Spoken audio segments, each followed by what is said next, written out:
മുണ്ടക്കയിൽ നിന്നുള്ള കരളലിയിക്കുന്ന കാഴ്ചകളിലേക്ക് തന്നെയാണ്. മുണ്ടക്കൈ ഉരുൾപൊട്ടലിൽ മരണം 176ആയി. 94 മൃതദേഹം തിരിച്ചറിഞ്ഞു. ദുരന്തമുഖത്ത് രക്ഷാദൌത്യം പുരോഗമിക്കുകയാണ്. വീടുകൾക്കിടയിൽ കുടുങ്ങിക്കിടക്കുന്നവരിലേക്ക് അതിവേഗത്തിലെത്താനാണ് ശ്രമം. 4 സംഘങ്ങളായി തിരിഞ്ഞ് 150 രക്ഷാപ്രവർത്തകരാണ് ഇന്ന് മുണ്ടക്കൈയിൽ രക്ഷാപ്രവർത്തനം തുടങ്ങിയത്. എന്നാൽ JCB ഉൾപ്പെടെയുള്ള യന്ത്രങ്ങൾ എത്തിക്കാൻ സാധിക്കാത്തതിനാൽ വിശദമായ പരിശോധന ദുഷ്കരമാണ്. ഡോഗ് സ്ക്വാഡിനെ ഉൾപ്പെടെ പ്രയോജനപ്പെടുത്തിയ കെട്ടിടാവശിഷ്ടങ്ങൾക്കിടയിൽ തിരച്ചിൽ. സൈന്യം നിർമ്മിക്കുന്ന താൽക്കാലിക പാലം പൂർത്തിയാകുന്നതോടെ രക്ഷാപ്രവർത്തനം കൂടുതൽ കാര്യക്ഷമമാകും. അട്ടമലയിൽ കുടുങ്ങിയ കൂടുതൽ പേരെ സൈന്യം ഇക്കരെ എത്തിച്ചു. നിലമ്പൂർ പോത്തുകൽ ഭാഗത്തും തിരച്ചിൽ തുടരുകയാണ്.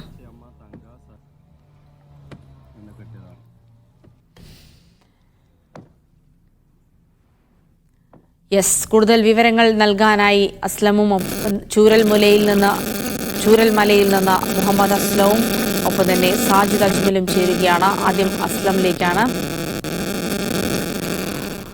അസ്ലം, കരളലിയിക്കുന്ന വിലാപ ദൃശ്യങ്ങൾ തന്നെയാണ് നമുക്ക് എല്ലാ സ്ഥലത്തു നിന്നും കാണാനും കേൾക്കാനും കഴിയുന്നത്. ഇപ്പോൾ 176 എന്ന മരണസംഖ്യയിലേക്ക് എത്തിയിരിക്കുന്നു. ഇനിയും മരണസംഖ്യ കൂടുമെന്നുള്ള ആശങ്ക നിലനിൽക്കുന്നു. കൈമേയ് മറന്നുള്ള ഒരു രക്ഷാപ്രവർത്തനം അത് നമ്മൾ ഈ അപകടമുണ്ടായതിനു ശേഷം കാണുന്നതാണ്. പക്ഷേ അതിനു പോലും പരിമിതികളുണ്ട് എന്നാണ് അവിടെ നിന്ന് മനസ്സിലാക്കാൻ കഴിയുന്നത്. ഇപ്പോൾ ഈ ചൂരൽമല കേന്ദ്രീകരിച്ചുകൊണ്ട് എന്തൊക്കെ പ്രവർത്തനങ്ങളാണ് നടക്കുന്നത്?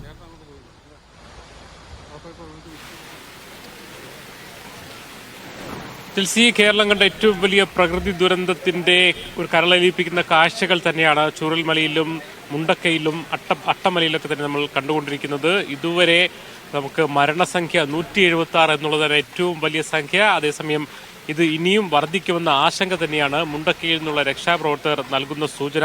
ഈ 176 പേരിൽ ഔദ്യോഗികമായി സ്ഥിരീകരിക്കുന്നത് 128 മാത്രമാണ്. ബാക്കി അനൗദ്യോഗികമായ കണക്കുകളാണ്. അതേസമയം വീണ്ടും ബോഡികൾ കണ്ടെത്തിക്കൊണ്ടിരിക്കുന്നതാണ് ഏറ്റവും പ്രധാനപ്പെട്ട കാര്യം. ഇന്ന് രാവിലെ 6:30 മുതൽ തന്നെ ഇവിടെ ചൂരൽമലയിൽ രക്ഷാപ്രവർത്തനം ആരംഭിച്ചിരുന്നു. ചൂരൽമലയിൽ നിന്നും മുണ്ടക്കയിലത്തിലേക്ക് NDRF സംഘവും സന്നദ്ധ സംഘടനകളുടെയും നേരത്തെ പോവുകയും ചെയ്തു. ചുണ്ടക്കയിലെ രക്ഷാദൗത്യം തന്നെയായിരുന്നു ഇന്നത്തെ ഏറ്റവും സുപ്രധാനപ്പെട്ട ദൗത്യം. അവിടുത്തെ ഒരു അവസ്ഥകൾ നേരത്തെ നമ്മൾ ഷംസീറും മഹേഷും അവിടുന്ന് റിപ്പോർട്ട് ചെയ്യുന്നുണ്ട്. അതായത് ഏതാനും വീടുകൾ ഒഴികെ ബാക്കി എല്ലാ വീടുകളും ഒലിച്ചു പോവുകയോ അല്ലെങ്കിൽ പൂർണ്ണമായി തകരുകയും ചെയ്തു എന്നുള്ളതാണ്. അവിടെ കുടുങ്ങിക്കിടക്കുന്നവരെ രക്ഷപ്പെടുത്തുക എന്നുള്ളൊരു ദുഷ്കരമായ ദൗത്യത്തിലാണ് ഇപ്പോഴുള്ളത്. അവിടെ ലഭ്യമാകുന്ന ഇവിടുന്ന് കൊണ്ടുപോകാൻ കഴിയുന്ന തരത്തിലുള്ള കമ്പികളും അതോടൊപ്പം തന്നെ ഇലക്ട്രിക് കട്ടറുകളും മരങ്ങൾ കട്ട് ചെയ്യാനുള്ള ഉപകരണങ്ങളും മാത്രം ഉപയോഗിച്ചുകൊണ്ടാണ് ഇപ്പോൾ ഈ കോൺക്രീറ്റുകൾ പൊളിച്ചുകൊണ്ടും മറ്റുമൊക്കെ മൃതദേഹങ്ങൾ കണ്ടെത്തുകയും ആൾക്കാരെ രക്ഷപ്പെടുത്തിക്കൊണ്ടിരിക്കുന്നത്. മുണ്ടക്കയിൽ നിന്ന് മാത്രം ഇന്ന് 4 പേർ മൃതദേഹങ്ങളാണ് അത് കണ്ടെത്തി ചൂരൽമലയിലേക്ക് കൊണ്ടുവന്നത്. നിരവധി ആൾക്കാരെ രക്ഷപ്പെടുത്തിക്കൊണ്ട് വരുന്നുണ്ട്. പലരും അവിടെ രക്ഷപ്പെട്ടവരുടെ എത്രത്തോളം ഭീതിജനകമായിരുന്നു ആ ഒരു ഉരുൾപൊട്ടൽ എന്നത് അവരുടെ വാക്കുകളിൽ നിന്ന് വ്യക്തമാണ്. രക്ഷപ്പെട്ട പലരുടെയും ബന്ധുക്കളും ഒരുപക്ഷെ കുടുംബത്തിലെ പല ആൾക്കാരും നഷ്ടപ്പെട്ട സാഹചര്യമാണ്. രക്ഷാപ്രവർത്തനം ഇപ്പോൾ അവിടെ സജീവമായി നടക്കുന്നുണ്ട്. അതേസമയം അല്പസമയം മുമ്പ് ചെയ്ത ശക്തമായ മഴ അവിടെയും ചൂരൽമലയിൽ തന്നെയും രക്ഷാപ്രവർത്തനത്തിന് വെല്ലുവിളിയായി കൊണ്ടിരിക്കുകയാണ്. ഇവിടെ ചൂരൽമലയിൽ അല്പസമയം ഇപ്പോൾ നമുക്ക് ചെറിയൊരു ശമനം വന്നിട്ടുണ്ടെങ്കിൽ അല്പസമയം മുമ്പ് ശക്തമായ മഴ പെയ്തിട്ടുണ്ട്. അതുകൊണ്ട് തന്നെ അവിടെ നിന്ന് ആളുകൾക്ക് ഇങ്ങോട്ട് വരാൻ പോലും കഴിയാത്തൊരു സാഹചര്യം ഉണ്ടായിരുന്നു. നമ്മൾ സാജിദ് അജ്മൽ കൂടി നമ്മോടൊപ്പം ചേരുന്നുണ്ട്. ശരിക്കും മുണ്ടക്കയാണ് ഇന്നത്തെ ദൗത്യം. അതേസമയം ചൂരൽമലയിൽ വഴിയാണ് ആൾക്കാരെ കൊണ്ടുവരുന്നത്. ഇന്ന് രാവിലെ മുതലുള്ള കാഴ്ചകളും എങ്ങനെ പറയാം നമുക്ക്? നമ്മൾ പുലർച്ചെ 5 മണി മുതൽ ഇവിടെ ഉണ്ട്. 6:30 മുതലാണ് രക്ഷാപ്രവർത്തകർ അങ്ങോട്ട് പോയി തുടങ്ങിയത്. അത് താൽക്കാലികമായി നിർമ്മിച്ച പാലമാണ്. കവുങ്ങും അതുപോലെ തന്നെ ഗോവണിയും ഉപയോഗിച്ച് നിർമ്മിച്ച പാലമാണ്. അതിലൂടെ പൂർണ്ണമായി രക്ഷാദൗത്യം നടക്കില്ല. അതുകൊണ്ട് തന്നെ ഒരു 8 മണിയോടുകൂടിയാണ് സൈന്യം അങ്ങോട്ട് പോകുന്നത്. ആർമിയും അതുപോലെ തന്നെ നേവിയും ഫയർഫോഴ്സ് ഉദ്യോഗസ്ഥർ, പോലീസ് തുടങ്ങി പിന്നെ വിവിധ സന്നദ്ധ സംഘടനകൾ ഏതാണ്ട് ഒരു 500-ലധികം ആളുകൾ നിലവിൽ തന്നെ അവിടെ ഉണ്ടാകും. ഈ രക്ഷാദൗത്യത്തിൽ ഏറ്റവും വലിയൊരു പ്രതിസന്ധി എന്നുള്ളത് അങ്ങോട്ട് ഈ JCBയോ ഇല്ലെങ്കിൽ മണ്ണുമാന്തി യന്ത്രങ്ങളോ ഒന്നും കഴിയുന്നില്ല.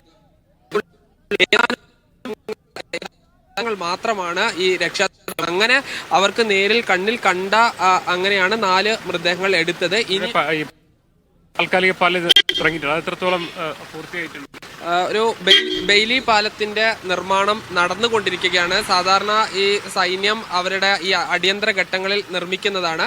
അത് ഒരു ഏതാണ്ട് പകുതി ആയിട്ടുണ്ട്. ഇന്ന് വൈകുന്നേരത്തോടു കൂടിയായിരിക്കും അത് തീരുക. ഈ ബെയിലി പാലം വന്നാലുള്ളൊരു ഗുണം ഈ നമുക്ക് ചെറിയ ഹിറ്റാച്ചികളും മറ്റും അങ്ങോട്ട് എത്തിക്കാൻ കഴിയും. അത് ഏറ്റവും മുകളിലേക്ക് ഒരു പക്ഷേ എത്തില്ല, പക്ഷേ ഈ ഉരുൾപൊട്ടി കുറച്ച് ഭാഗമെങ്കിലും ഈ തെരച്ചിൽ നടത്തുന്നതിന് ഇത് സഹായകമാകും. അതുപോലെ തന്നെ ഇപ്പോൾ റോപ്പ് വേയിലൂടെയാണ് ഈ മൃതദേഹങ്ങൾ കൊണ്ടുവരുന്നത്. അത് ഈ ബെയിലി പാലത്തിലൂടെ ആക്കുന്നതിനും സഹായിക്കും. മാത്രമല്ല അവിടെ കുറെ സ്ഥലങ്ങളിൽ പോകാൻ തന്നെ പറ്റത്തില്ല, കാരണം പൂർണ്ണമായും പലവെള്ളപ്പാച്ചിൽ അല്ല ഉരുൾപൊട്ടലിനെ തുടർന്ന് പൂർണ്ണമായി തന്നെ മണ്ണിനടിയിലായ സ്ഥലങ്ങളുണ്ട്. അവിടേക്ക് ഹിറ്റാച്ചി പോലുള്ള കാര്യങ്ങൾ എത്തിയാൽ മാത്രമല്ലേ അവിടേക്ക് കടക്കാനെങ്കിലും കഴിയുള്ളൂ. തീർച്ചയായും പലരും വീടിൽ പൂർണ്ണമായി ഒലിച്ചു പോയതും അതുപോലെ തന്നെ വീടിനുള്ളിൽ കിടക്കുന്ന ആളുകളുണ്ട്.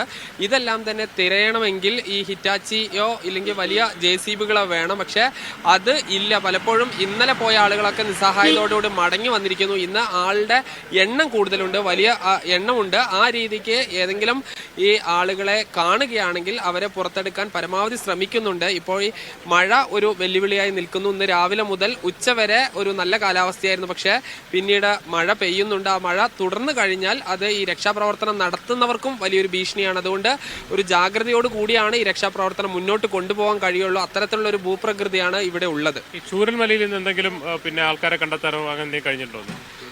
ചൂരൽമലയിൽ ഇന്ന് ഈ മണ്ണ് മാറ്റുകയും അതുപോലെ തന്നെ ഈ കല്ലുകൾ നീക്കം ചെയ്യുക, അത്തരം പ്രവർത്തനങ്ങളാണ് നടന്നത്. ഇതുവരെ അത്തരം ഒരു ആളുകളെയും കണ്ടെത്തിയില്ല. പക്ഷെ ചൂരൽമലയിലും ഇനിയും ആളുകളെ കണ്ടെത്താനുണ്ട്. ആ പ്രവർത്തനങ്ങളും ഈ നടക്കേണ്ടതുണ്ട്. അതോടൊപ്പം തന്നെ ഈ ചൂരൽമല പ്രദേശം കേന്ദ്രീകരിച്ചാണ് ഈ പുറത്തുനിന്നുള്ള ആളുകൾ